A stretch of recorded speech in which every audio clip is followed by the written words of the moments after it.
So this report is of 150 micrograms of 1cP-LSD, and although the author does report that they smoked one bowl of cannabis about an hour in and another 5 hours in, I'm not going to call it like a combination of the two simply because he doesn't elaborate at all on any of the effects that the cannabis might have caused, and claims that the bowl he smoked at 1 hour in was only to reduce some of the body load caused by the 1cP.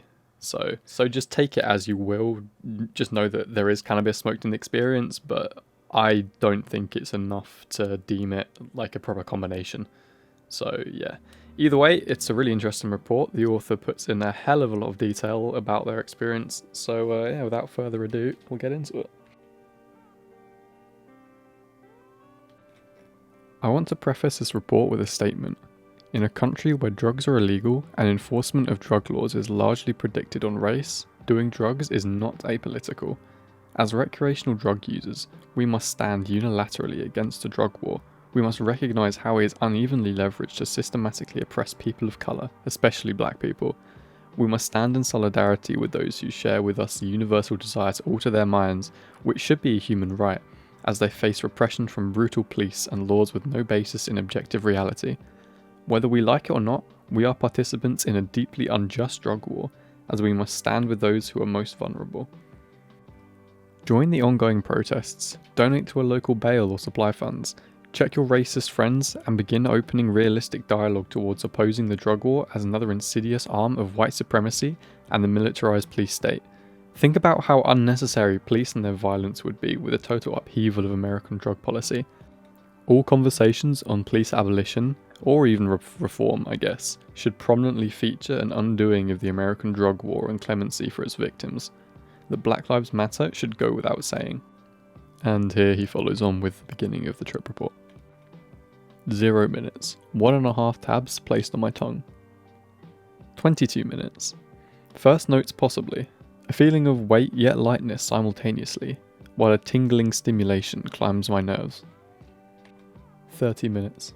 Begin to feel more physical effects, clenching jaw and a slight twisting discomfort in my muscles.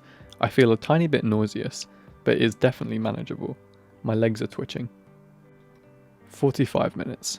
I begin to shake more and more, the typical psychedelic jitters and tremors. I feel like I'm coming up into the trip exponentially, with the intensity soaring by the second. Visuals begin to present as a slight wobbling of my visual field.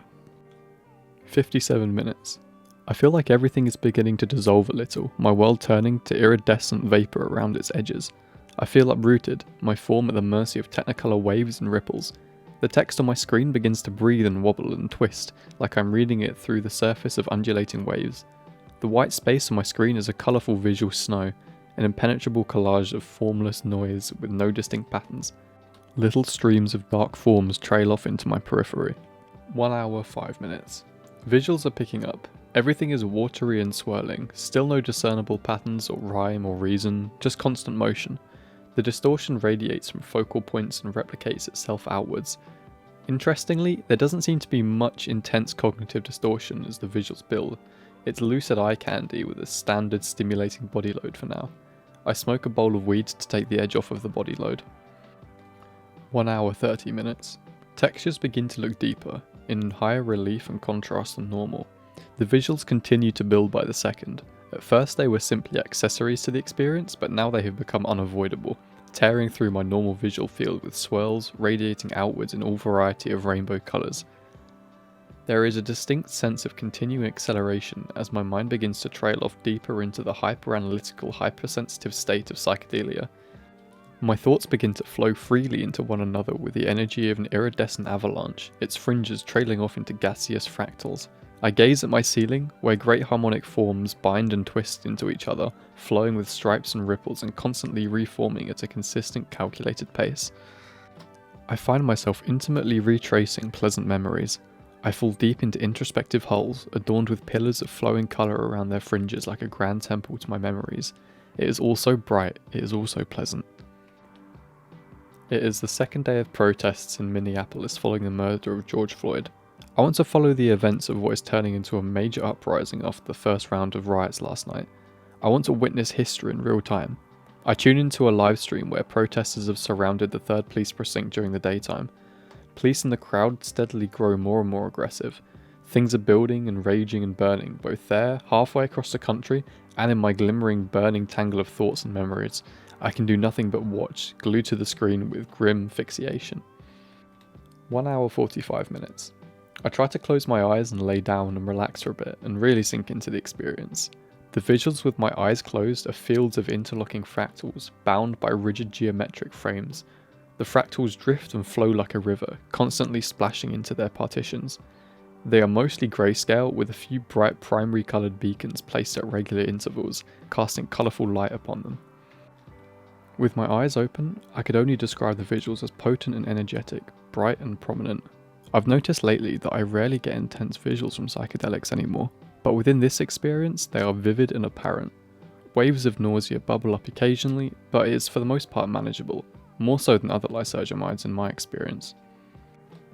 I'm tracking events now via a police scanner, an aerial livestream, and a livestream on the ground. The people have now raided a nearby target and are expropriating goods en masse. The police on the scanner sound increasingly distressed as they are assailed by the furious crowd raining projectiles on them. The police have now gained the initiative in this battle. The police are now defending what they can on their back foot. It is exhilarating to witness history in real time from a bunch of different perspectives. I revel in my ability to do this. My headspace is lucid and coherent. I can process thoughts clearly and rapidly without getting bogged down in loops or holes. I feel like I'm cooking in the energy of it all, in the energy of an uprising building into the summer, of the crackling electricity through my nerves arcing as incandescent visuals that sizzle every surface my eyes lay upon. 2 hours 20 minutes. The character of the visuals has shifted now, something I've noticed by gazing endlessly into the plaster on my ceiling. Where before it was swirls, distortions, flowing stripes of concentric colourful textures, it has now taken on a different, more vivid character. The forms are intricate and lively, like peering into the undergrowth of a forest. A million overlapping and blossoming foliate and floral patterns with fractal sutures at their edges, overlapping each other like shingles, the living breathing scales and feathers of an impossibly ornate dragon pulsating with polychrome. Its wings and body ripple above me, blended seamlessly into the textures of my ceiling, perpetually self-transforming into yet more intricate and ornate designs. I could gaze into all the infinite details and iterations forever. It's so lovely and lively, like a grand ecosystem moving and breathing and crawling with sputters of life. 2 hours 52 minutes. I feel so warm and sweaty, it's like I'm in a crystalline jungle or a coral reef where fractalized self-perpetuating organisms nudge their way into my existence, tickling me with their glimmering extremities, all of it fringed by lace, with deep colourful reliefs at their core providing a bold contrast. Such aesthetic, beautiful and well-composed designs. I am ravenously taking in information, reading first-hand account after first-hand account about what's happening on the ground in Minneapolis, watching it happen live. All of the various methods of input are glistening ornate ribbons streaming into my head to be processed by this gaudy, ostentatious, gilded psychedelic machine that chews them up and turns them into iridescent jets of rippling, crackling energy that surges through my neurons. I am taking in so much and processing so much that I feel like a computer processing more than it should, glowing with the prismatic heat it generates. 3 hours 30 minutes. The rebellion spreads. People are pouring out of the neighbourhood to join the jubilant, destructive throngs in the streets. The live streamer I'm watching now is interviewing people who seem to be collectively in awe of the power they have claimed. Highlight videos of the day's events have begun to pop up on social media, becoming memes and viral points of humour. Despite the tragedy at the heart of this uprising, people seem joyous in their rage. The first building of the night had gone up in flames, soon to be followed by many more. The fires on the computer screen flare with rainbow colours. All I can do is watch and smile, dumbfounded. The burning overclocking machine of before has slowed down a bit, and I feel like I'm taking in and processing information at a normal rate. The visuals continue to be vivid, now they weave and intertwine with each other and blossom into ornate florets, reminiscent of Mesoamerican stone reliefs, adorning every mottled and rough surface. They are apparent and prominent, though they don't aggressively seize my attention. Rather, if I give them a second to blossom, they'll happily do so. I'm getting tired of being cooped up in my room, and I should take a break from watching Riot live streams. I go out for a walk. 4 hours. Outside is nice, it is balmy and humid. The streets are still quiet due to the coronavirus lockdown. Nevertheless, being in a different environment lets me notice auditory effects a bit more. Just the standard echoing and reverberating that accompanies any psychedelic. It sounds like every sound I hear is running off into the distance, leaving Doppler tracers in their wake. Visuals chase me and trace around me as I walk, and as per usual catch up with me when I stop moving, pulsing and breathing as they seep in. I encounter few other people, but I avoid them. I feel awkward and ungainly. Despite changing my surroundings, my thoughts are obsessively fixated on the tension that seems to have finally broken in this country, on how unrest has begun to spring up in other cities on just the second night, on the ripples that will be felt across the nation, of how this city I'm in now and the empty streets I was walking now could very well soon be the scene of a similar uprising, and indeed, just a few days later, it was. Despite my fixations, I still feel fairly lucid and coherent. There is still a stimulating buzz in my body, giving an extra little spring behind every step. 4 hours, 30 minutes. I am back inside now. I feel a bit sore as my muscles have atrophied a good bit in quarantine it seems. I'm on a steady come down, but there are still residual effects tracing their way through blank surfaces. A friend calls me to talk about what's going on. I find talking and conversing to be awkward. It sounds like my voice is echoing into a void. I have no idea how I actually sounded outwardly, but the experience made me glad that I'd spent most of my trip completely alone. I tune out from events on the ground for a bit longer, browsing the internet aimlessly, buzzing with excitement. 5 hours, 25 minutes. I feel like I've opened the drain while taking a bath. The experience sinks down around me. It's sinking and leaving me cold and exposed in the tub. The visuals are noticeably not apparent anymore. My mental state has become a fiery lucid mania. My limbs are tense, but in a way that they feel more functional and controlled than normal. 5 hours, 40 minutes. I'm starting to get a headache. My shoulders and neck feel so tense. They always do, but it feels more so than normal now. I decide to play some Super Smash Bros. Melee while I turn the live stream back on. I grind out some tech, practicing wave dashing and such. It's pretty much exploitation of glitches in the game that require extremely precise button inputs. I'm just okay at it for now, but in this state, with my heightened tension and muscle control, I feel like I can do it a little better than normal. The person streaming is walking around the ruins of the target now, interviewing people who offer opinions on what's going on, why they're there, why they see this destruction as justified. The people are remarkably unified and coherent in their messaging. They flash weapons at the camera. The sound of celebratory gunfire and fireworks and music dominates the background. 7 hours, 1 minute. I smoke some more weed. The visuals are still apparent on some mottled surfaces if I stop and focus. They are also noticeably quite apparent on my hands, with what looks like intricate rainbow tattoos of woven braided forms streaked across them. These visuals now are static but clearly defined. I catch tinges of colours in my skin that certainly aren't actually there. The nausea for the most part has subsided, and the added cannabis makes me hungrier. I heat up some food. I tune back into the stream to see an absolutely awe-inspiring scene. An under-construction condominium has gone up in flames. It is truly consumed by fire, a 6-story building engulfed in soaring pillars of flames. The fire is immense and furious. It is the largest building fire I've ever witnessed. The people on the street must retreat from it because the heat output is so great.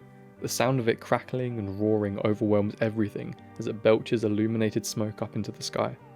It must be visible for miles around. It's a towering, flaming beacon calling everyone across the country to rise up against police repression. And indeed, in the following week, uprisings, riots, protests, and mass unrest flared up in almost every single city in America, in every single state. My jaw is agape at the size and power of this fire, of how it illuminates everything, of the sheer destructive force as the building begins to collapse, of how the unrest of just a few has produced an object of such incredible force and such undeniable power. I almost want to cry tears of joy at witnessing such raw power. I'm definitely sensitized right now.